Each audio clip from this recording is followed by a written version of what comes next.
ladies, gentlemen, and disappointments. We are coming to you live from the Woman Caves in New York and Connecticut. My name is Leslie. And my name is Melissa. And we are Verbally Disastrous.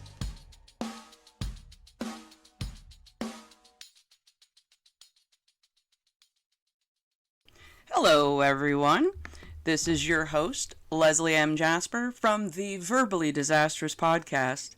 For this episode, I am going to offer guidance on working to earn the New York City Department of Buildings Site Safety Manager license. Now, I apologize. I have not put out a podcast episode for quite a few weeks. I got caught up with the flooding, as I've stated a few times in my blog. The flooding that happened here in Queens, New York, as a result of Hurricane Ida. I lost my relatively new vehicle, had to watch that go up on a tow truck and go to the junkyard. That was very difficult to watch that, considering I almost had the damn thing paid off and it only had 36,000 miles on it. I'm able to use mass transit and not have to put miles on it. It was tough to say it, but I know that there is a reason for this happening. A good reason that I can't see at the time. It'll show itself at a later date. Anyhow, enough crying about my issues. I'm offering some steps that I have taken for the past 2.5 years to work on passing the required exams and paperwork that is necessary in order to earn the Site Safety Manager license. Now, you have to have work experience in construction in order to qualify for this license. So if you don't have any experience in construction, I don't see how you would be able to earn this license. You also need to have worked on high-rise projects also to qualify. It's called major buildings experience. You need to be working on a project that has a footprint of 100,000 square feet or more and 10 stories and higher in order to qualify as a major building. Now, I started my construction career journey first in the military back in the early 1990s.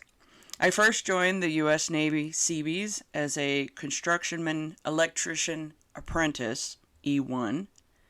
I came right out of high school and right into the military, which was a dumb mistake, going to Orlando, Florida, and doing boot camp from June to August was excruciating. The temperature, the heat, humidity, your boots always felt swampy. So did your ass. And any other intimate parts. But I graduated boot camp in August in Orlando, Florida. And from what I heard, the base is no longer there. It is now closed. My A school to learn electrical theory was in Port Hueneme, California for 3 months after boot camp. And then I got stationed in Guantanamo Bay and spent some time there before deciding to follow a Marine back to New York. That story is in my Construction Tales book. I first became a first-year apprentice in the Electricians Union in New York by the end of 1995-96. So that is a 5.5-year apprenticeship where you have on-the-job training and you sit in class for 5 years learning electrical theory, motor controls, calculations, load calculations, you name it. You learn all of this within the course of 5 years. And then your apprenticeship is 5.5, but sometimes you can stretch out to 6. Now the kids have to go through photovoltaic, which is solar. Sorry, I gave a technical term. They have to learn how to install an electric car outlet so that when people have electric cars, you got the electricians that know how to install it. Anyway, I became a journeywoman electrician right before 9/11 in 2001. I want to say it was June when I topped out. Once you become a journeywoman in the union and you have your journeyman card, you can work for any other local within the 50 states. So that is a plus. Say work is terrible here in New York and they got projects going on in Vegas or Tennessee, you can pack up and go work out there for a period of time.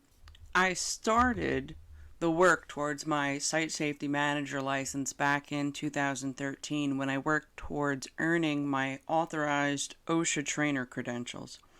Now, I first opted to get into safety after earning my MBA in 2013. So prior to that, I was occupied with college courses since 2009.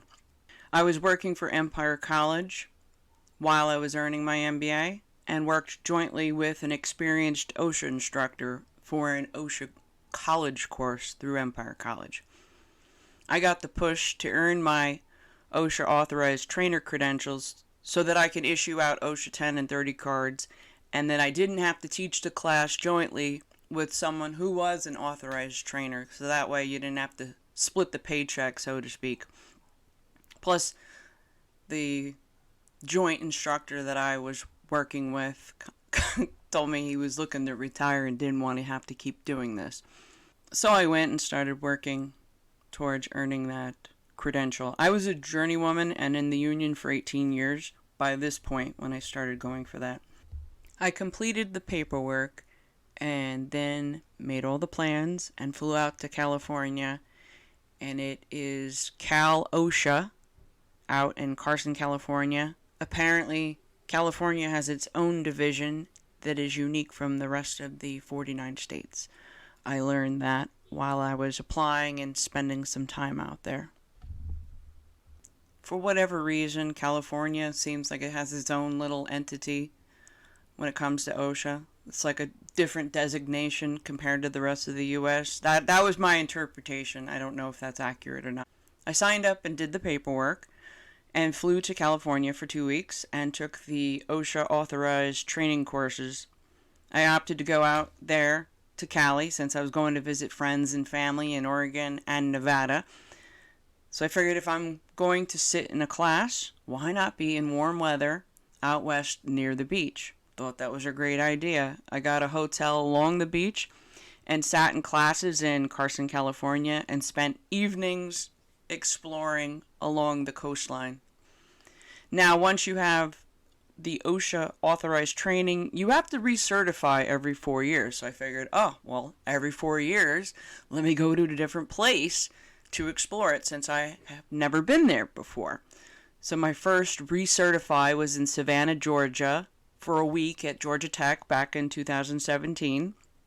Now by 2021, I opted to do it online because of this COVID-19 pandemic.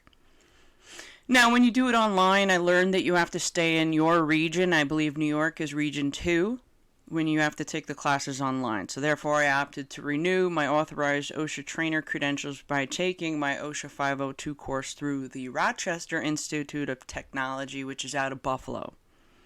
By 2025, I want to go somewhere to renew my OSHA credentials. Hopefully, COVID is not a thing that impedes my desire to go study elsewhere by the year 2025. I'm praying that this goes away at some point.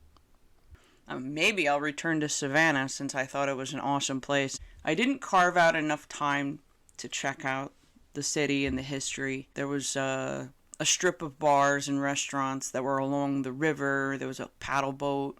It looked like a really cool place with a lot of history. So at some point I thought about going back there again, but I may end up trying another location.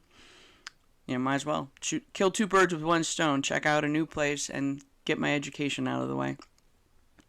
Now, I've had the Site Safety Manager credentials goal for probably about 3 to 5 years. At the time, I didn't know how to go forward with it. It was something that I thought about getting into. Now, as I said before, you need major buildings experience for this Site Safety Manager license.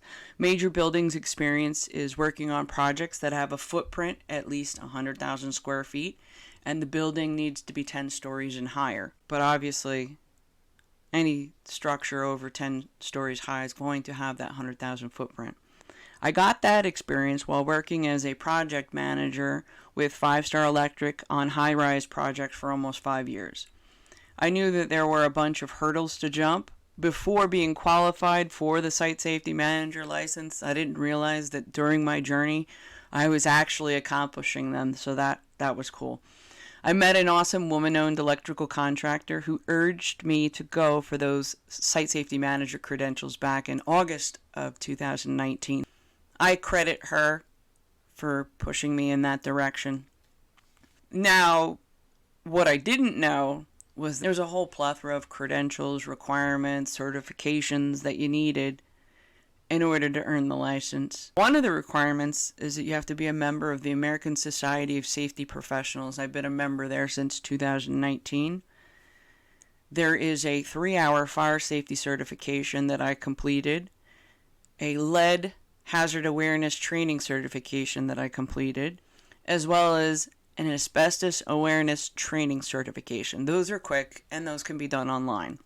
My order of operations was going for the ones that were easy, the fire safety, the lead hazard awareness, and the asbestos awareness. I knocked those out, and then I started working on what I felt like was the easier exam, which was the Construction Health Safety Technician, the acronym CHST.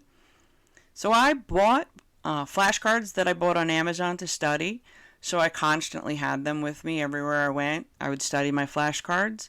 And once I felt comfortable with the flashcard material, I scheduled the exam and passed it the first time, which was great. Then I started working on whatever I had remaining for the 40-hour SST worker safety training. Now I finished all what was required. Another thing that I learned was, regardless of whether you are an OSHA authorized trainer that's authorized to give out the OSHA 10 and the OSHA 30s, you still have to take every 5 years in New York City the OSHA 30 course. That can be done online, but you have to do that in addition to being an authorized trainer, something that I learned along the way. So any other holes that were in my 40 SST worker safety training, I did that in October 2020. I also went for the 62-hour SST supervisor safety training that I completed by November of 2020. I went to Able Safety Consulting for my supervisor training courses and my required 40-hour site safety manager class that is required for the site safety manager license. Was able to do it online, and I want to say it took a month to do that. So you got to be sure that you go through a safety training company that is recognized by the Department of Buildings. The worst is to spend the time and the money on the course and then find out that it's not recognized. So make sure you either go to Able Safety Consulting or you pick a place that is approved. That is one thing that you got to make sure you do. Once you get the OSHA 30 out of the way, I retook that. I got my 40-hour and then my 62-hour supervisor training. I got my 40-hour site safety manager course out of the way. Now, what do I have left? I got to study for the Associate Safety Professional, also known as ASP. And you got to give yourself time to study. Once you're comfortable, then you sit for this exam. After I passed the Certified Health Safety Technician in October, I said, let me get this online tutorial.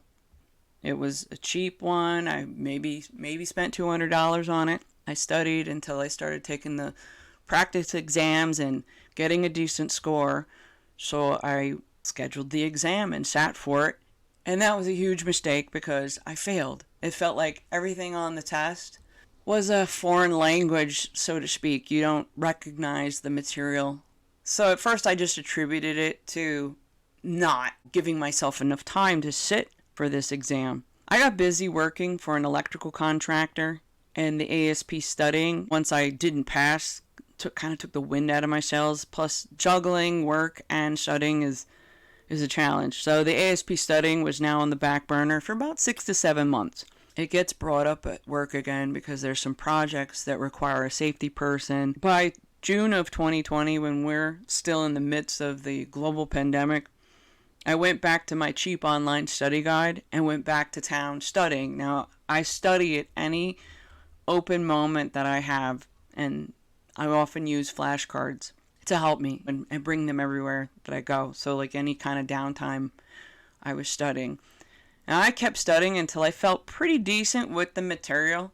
This time I felt more comfortable with the material than I did when I tried to take the exam back in November of 2019. So this is July, just before 4th of July 2020. And I walked in and I failed again. I can't tell you how disappointed I was with this, because I was one of those studious 4.0 students all through high school, college. The thought of having this test kick my ass for the second time was a huge letdown. But then it also made me realize that the calculations and everything that I had in this cheap study guide, it was basically someone throwing some darts out there as far as study material. Okay, let me sell it to somebody who has no idea that they're buying something that's not going to help them study. So I said, okay, get in that little pissy mode for a little bit where you're pissed off at the world, mad that you wasted time using a shitty study guide. So I said, well, let's think about this. Who issues the exam to begin with? That would be the Board of Certified Safety Professionals. So let's look and see if the Board of Certified Safety Professionals issues out study material. And yes, they do. So I did some reviewing of their study material, and it is called the Bcsp Exam Core. And the online study guide was expensive. However, if your goal is to pass the ASP and the CSP the first time, I highly recommend investing in this online study guide. I would not waste your money on the cheap tutorials. I wasted time and money being cheap. That is something I regret, and that is what I'm hoping if you listen to this podcast episode, you will go, all right, let me go for the BCSP exam core.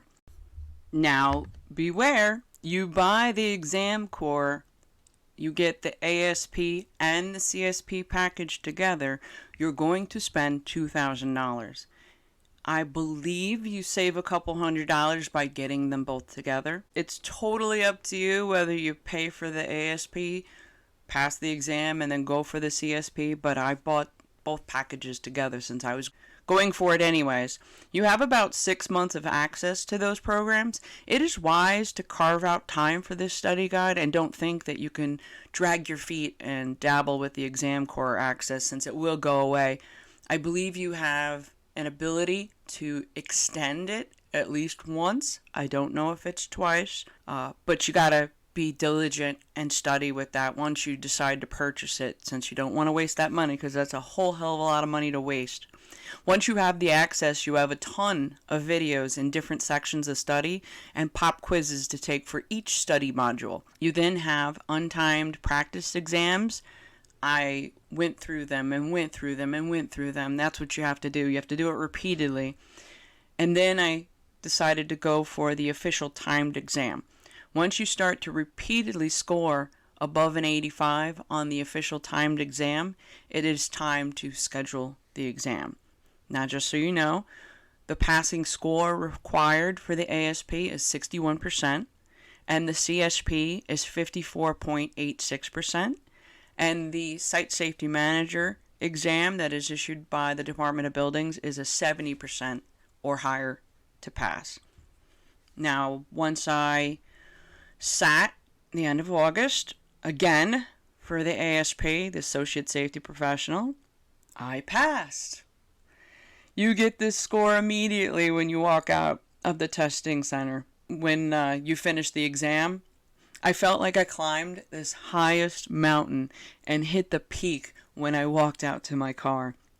Now it was time to shift my focus to the CSP quickly. Now the good thing was that since I had the ASP knowledge, adding the CSP knowledge was not as bad of a chore. I gave myself a few months of studying before scheduling that exam. Once I scored above an 85 on the official practice test, I scheduled the exam. This was around the time when I sent out to Social Security for my certified detailed earnings report.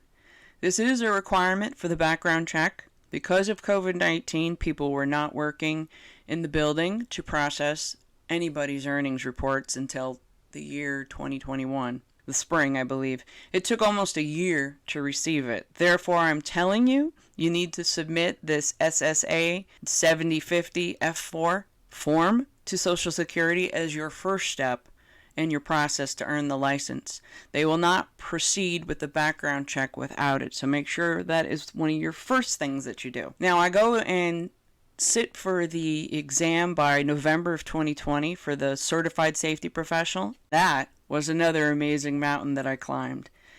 Now, once I finished the ASP and the CSP, it was time to sit for the Site Safety Manager exam through the Department of Buildings. You have to apply to the DOB and pay for the exam. Once you get the approval and data from the DOB, you schedule the exam. I felt somewhat overwhelmed since the New York City Department of Buildings building code is huge. I tried using the 40-hour Site Safety Manager class as a guide on what I should know. I did make practice questions for myself and found the answers in the building code. Now, on my other YouTube channel that is under my name, I have shared some of my study guide material that I created. So if you're on the same journey as myself, by all means, go find my other YouTube channel under my name, Leslie M. Jasper, and hopefully my tutorials can serve as an audio book for you and help you along the way, because that is the goal.